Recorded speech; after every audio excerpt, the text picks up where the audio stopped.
유럽은 끝났다는 게 70년대도 그렇게 많이 나왔는데요. 그런 걸 극복하면서 유럽 상황이 조금씩 진전되어 온 거거든요. 트럼프 공세에 유럽이 잘 대응하면 유럽 통합이 또 한 단계 더 진전됩니다. 그러니까 유럽이 더 하나가 될 수 있는 거거든요.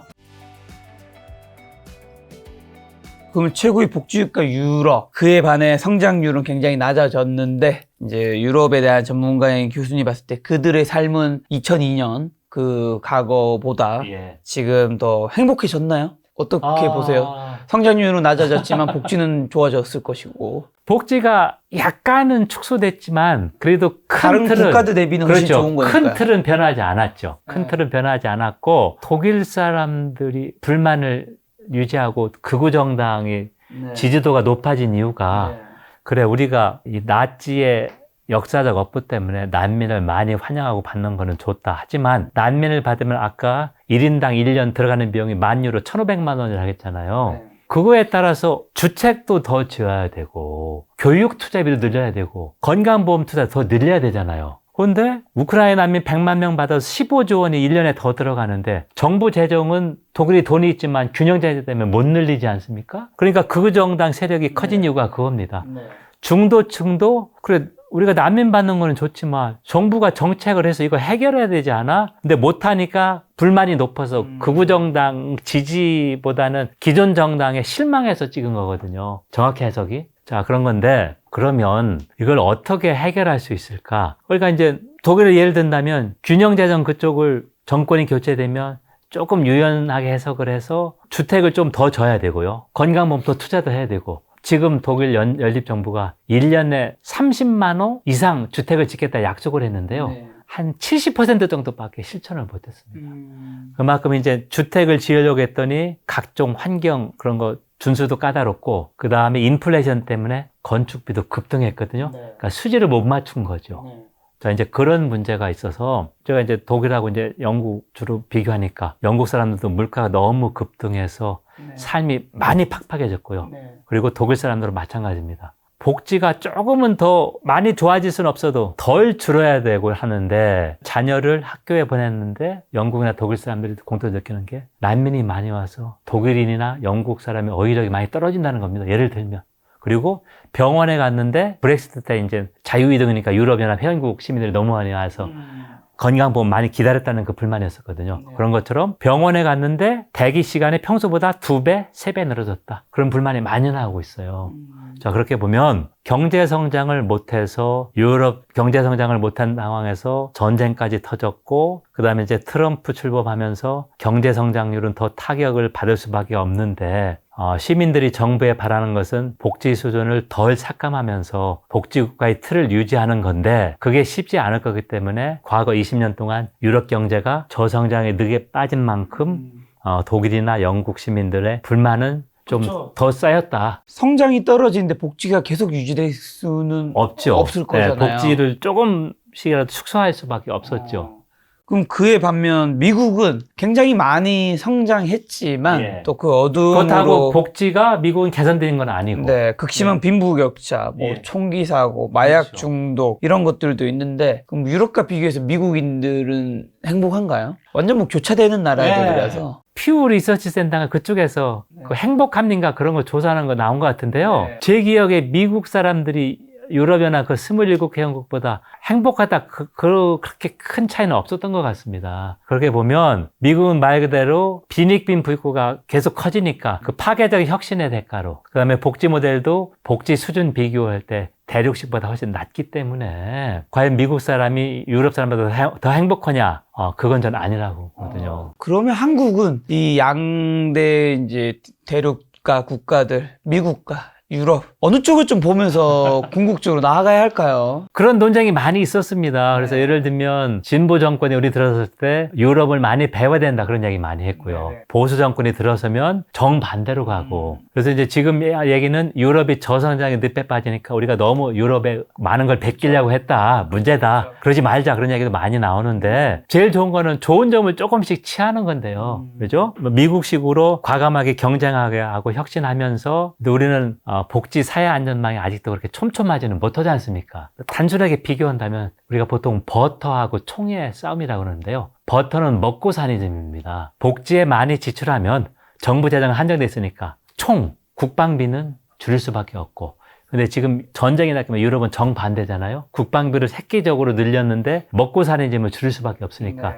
그게 항상 상충관계라는 거거든요. 그래서 버터하고 총의 상충관계인데 그걸 좀 어떻게 적절히 유지할까? 우리도 만약에 제가 이제 독일하고 항상 비교하면서 독일은 보수 정부에서 진보 정부가 동독하고 교류를 터서 교류를 계속했고, 통일되기 전에 서독에서 보수 정부가 들어서도 그 정책을 계속 유지했거든요. 저건 뭐냐면 통일 비용을 그래도 줄일 수 있었다는 거 아닙니까? 네. 네, 왜냐하면 동독하고 계속 교류를 해서 동독하고 경제적인 자료도 좀 줄였다는 얘기지 않습니까? 또 예를 들면 왜 우리가 버터하고 총에서 제가 남북관계를 얘기하냐면, 우리가 남북관계가 그래도 조금이라도 개선돼서 국방비를 조금이라도 증가세를 낮춘다면, 그만에 계속 증가는 해야 되지만 남북관계가 계속 긴장이 고조되려면 국방비를 더 많이 늘려야 되지 않겠습니까? 근데 국방비를 남북관계 중장기적으로 개선돼서 국방비 증가세를 늦춘다면, 예를 들면 연 3% 성장했는데 연 1.5%만 늘리자. 그 나머지 여윳돈을 복지나 교육에 투자할 수 있죠. 자, 그러면 우리한테는 상당히 좋은 구조가 되지 않을까 생각하거든요. 말대로 10년 후 우리 한반도가 어떻게 될 것이냐, 20년 후 한반도가 어떻게 될 것이냐에서도 항상 버터하고 총의 상충관계라고 생각하거든요. 저희 이제 유럽을 흔히 얘기할 때 그 얘기를 합니다. 그래서 유럽이 고도에 성장할 수 있던 것은 총에 대한 투자를 적게 했기 때문이죠. 네. 미국이 안전보장을 해줬으니까. 근데 이제 그거를 이제 미국은 비중을 줄이겠다는 거고, 특히 트럼프는 드러내놓고 너희들 돈 많이 내, 우리한테 똑같은 걸 요구하는 거고요. 네. 그렇게 봐서 분명히 우리가 양자택일을 해서 미국이냐 유럽 하지 말고 분명히 좋은 점이 다 있지 않습니까? 네. 미국식 파괴적 혁신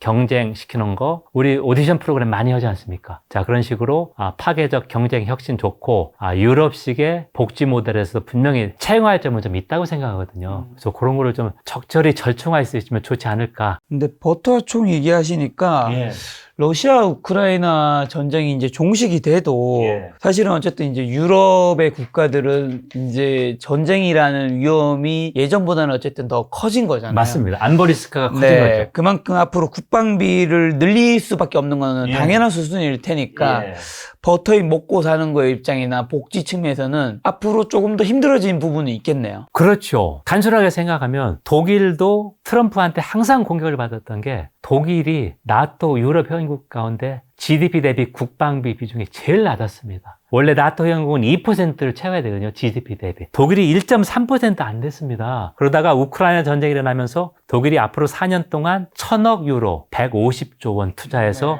2% 달성했습니다.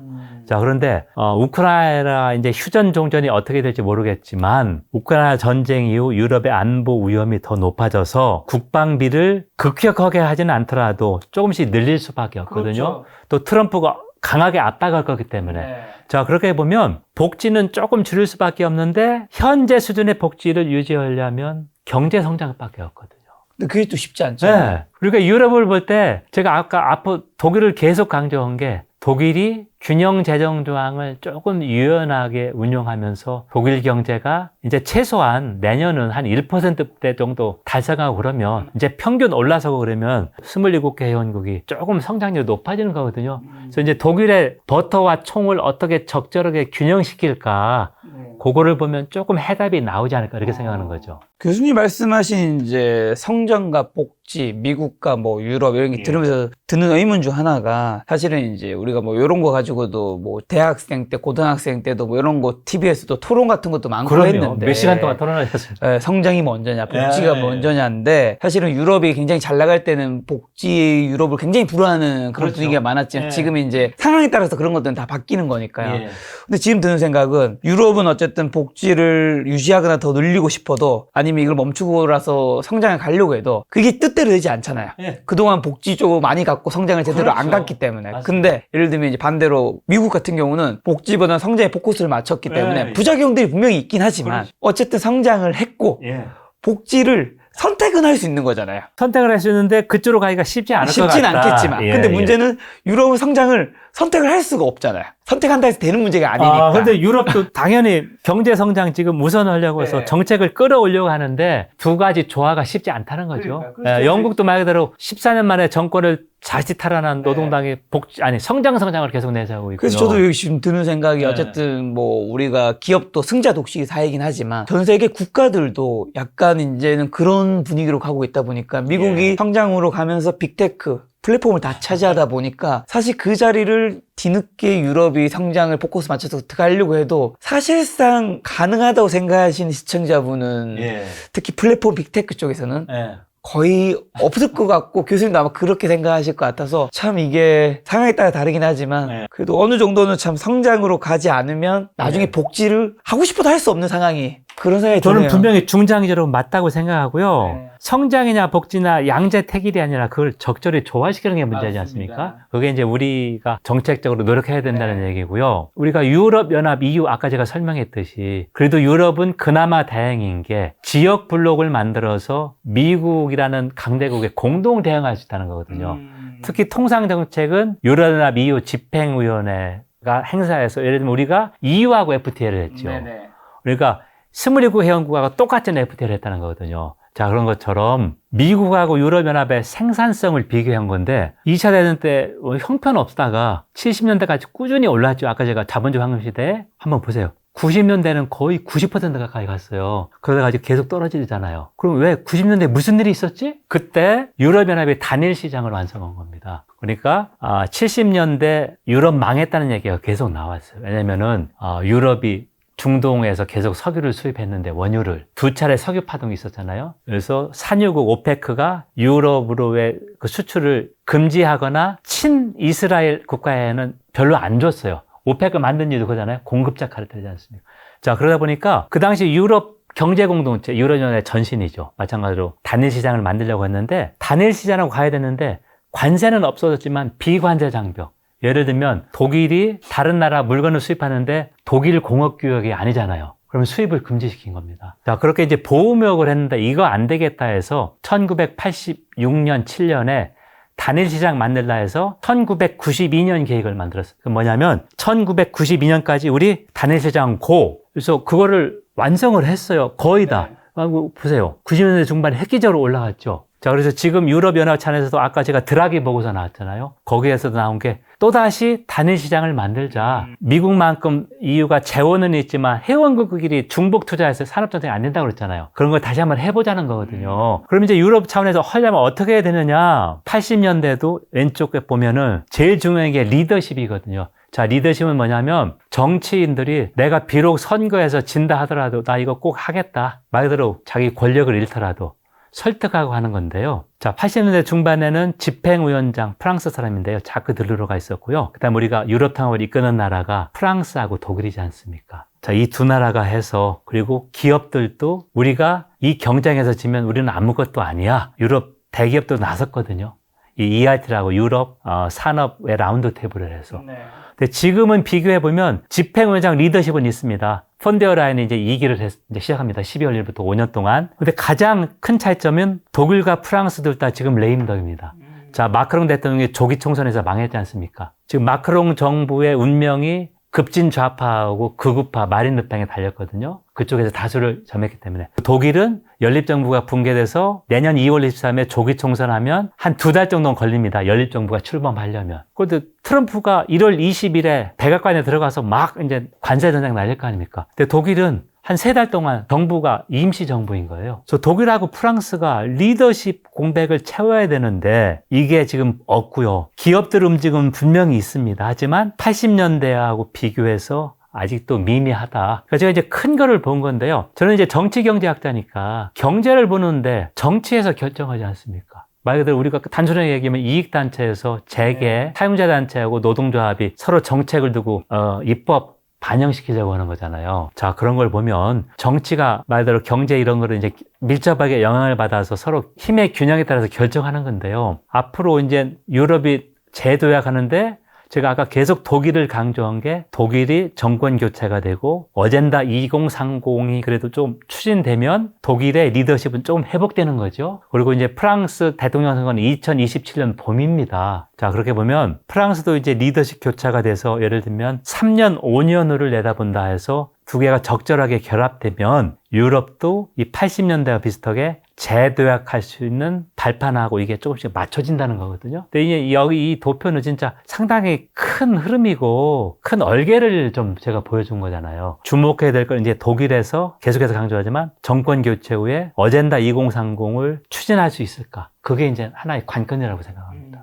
저 오늘 교수님 모시고 유럽 경제에 대한 전반적인 얘기 여쭤봤는데 가벼운 걸로 자 트럼프가 대통령 당선됐고 내년 2월부터 이제 집권을 하는데 예. 트럼프 당선 이후 가장 뜨거웠던 거는 사실은 투자 쪽에서는 이제 김작가 TV와 재테크 채널에서 그런데 테슬라랑 비트코인이죠. 예. 여기서 궁금한 비트코인 가격을 뭐 교수님한테 여쭤볼 건 아니고 예. 미국에서 어쨌든 트럼프가 이제 후보 시절에 비트코인에 대해서 굉장히 좋게 이야기했던 예. 것들 때문에 코인 가격이 움직였고 제가 궁금한 거는 어쨌든 미국에서 트럼프가 후보 시절에 얘기했던 거를 다 지키진 않겠지만 예. 비트코인에 대해서 어쨌든 긍정적인 정책이나 그런 걸 방향으로는 갈 거라는 말이죠. 예. 유럽의 정책에 코인에 비트코인에 어떤 영향을 좀 미칠 수 있고 유럽 사람들은 지금 비트코인을 좀 어떻게 생각하냐? 미국은 이제 조금 더 좋게 변하고 있는 것 같긴 한데. 비트코인이나 주식 투자를 안 해서, 네. 요거는 이제 명확하게 이제 이해관계를 제가 밝혀야 될 것 같고요. 네. 저는 이제 정치 경제 공부하는 사람이니까, 미국 정치의 정책의 변화나 유럽 정책 변화는 계속 제가 추적하고 그러니까요. 서로 영향 미치는 건 이제 보는 거거든요. 이제 독일의 예를 들어보면 우리나라는 현금 사용 비중이 20%가 안 됩니다. 카드가 80%라는 얘기잖아요. 네. 근데 독일은 아직도 현금하고 카드 사용 비중이 거의 엇비슷합니다. 자, 그만큼 구닥다리라는 얘기잖아요. 자, 그렇게 보면, 유럽에서 비트코인은 우리나라하고 비교해도 상당히 미미하다. 아직도 이제 유럽은 이제 구닥다리이기 때문에. 그렇게 해서 유럽에서 신경 쓰는 것은 트럼프 출범 후 경제하고 안보죠. 관세 전쟁이고, 아까 버터와 총에서 트럼프의 국방비 증액 압박, 나토 연구, 그걸 우리가 적절히 이 관세 정장하고 조율하면서 얼마나 이 트럼프 이거를 공세를 견딜 수 있을까? 그리고 이제 트럼프가 관세를 너무 많이 부과해서 압박하면 당연히 유럽도 처음에는 유화 공세로 나서서 미국산 수입 많이 한다고 했다가 그거로 트럼프가 만족 못하면 유럽도 미국하고 전쟁을 하겠다 그런 계획을 좀 세워놨다가 나왔거든요. 올 초부터 행정부 역할하는 집행위원회에서 태스크포스를 만들었습니다. 미대선 태스크포스. 그래서 분명히 트럼프가 당선되면 관세 전쟁부터 시작할 것이다. 그 대응책을 만들었는데 그게 좀 나왔습니다. 그래서 이제 제가 이제 그걸 봤기 때문에 말씀드리는 거고요. 우리가 알고 있는 서구를 형성했던 게 가치 공동체에서 미국하고 유럽이지 않습니까? 우리는 이제 민주국가 되면서 그런 서구 대회를 합류한 거고요. 서구의 양축을 이뤘던 미국하고 유럽연합이 경제하고 안보에서 서로 대립한다. 그러면 결과적으로 좋아할 사람은 중국하고 러시아밖에 없거든요. 큰 흐름에서 보면. 근데 트럼프는 그거에 개의치 않고 미국 우선이고 미국을 다시 위대하게 만들까 마가를 우선했기 때문에 그렇게 한다는 것이죠. 그러니까 지정학적으로 보면 계속해서 가장 큰 우리 투자자들이 볼 때 지정학적 불확실성이잖아요. 트럼프는 물론 어떤 일을 하겠다는 거 다 드러냈고 한꺼번에 관세를 10% 올리지 않겠지만 분명히 할 거거든요. 순차적으로. 이번에 트럼프 2.0은 1.0과 차이가 다르지 않습니까? 왜냐면 1.0 때는 멋모르고 해서 트럼프를 견제는 노맨이 있었는데 지금은 다 예스맨만 뽑고 있지 않습니까? 트럼프 2.0은 엄청나게 파고가 세고 한다는 거 중요한 건 분명히 할 것이다. 속도나 그런 거는 좀 차이가 있을지언정. 자, 그 말은 뭐냐면 지정학적 불확실성이 엄청나게 더 높아진다는 거죠. 트럼프는 항상 또 양자딜이잖아요. 국제기구를 깡그리 무시하고 트럼프는 이제 양자딜에서 어떤 학자가 트럼프 정책을 영어 약자 4가지로 정의했는데요. ENCS입니다. 자, E는 뭐냐면 경제 우선이다. 안보 그런 거 다 신경 안 써. 동맹이라고 안 봐줘. 자, 이코노미 퍼스트라는 얘기고요. N은 민족 국가 우선이다. 네이션 스테이트. 국제기구 같은 깡그리 무시하잖아. 유엔이 나한테 무슨 말? EU 저거 아무것도 아니야. 계속 무시하자요. 그 다음에 C는 문화 정체성, 컬처. 우리가 얘기하는 건 인권은 보편적이잖아요. 그런 거 싫어. 나는 미국 모델이 우선이고 미국 우선하겠다. 그 다음에 마지막 S는 그 영향권입니다. 세력권. 세력권을 인정하면 분쟁이 적어지죠. 쉽게 해서 트럼프 입장에서 볼 때 우크라이나 전쟁 빨리 끝내려고 하는 이유는 미국의 안보 위협이 안 되고 이건 유럽 안보 위협이니까 유럽 너희들 떠맡어. 그리고 미국 민주당하고 공화당이 합의한 건 뭐냐면 중국 봉쇄거든요. 중국 견제. 그러니까 중국이 미국 따라주는 걸 최대한 늦추겠다는 거잖아요. 미국 민주당과 공화당이 합의가 되어 있거든요. 유일하게 초당적 합의가 있는 겁니다. 자, 그래서 이제 S는 세력권 인정하면 미국이 국제 무대에서 조금씩 발을 빼도 되거든요.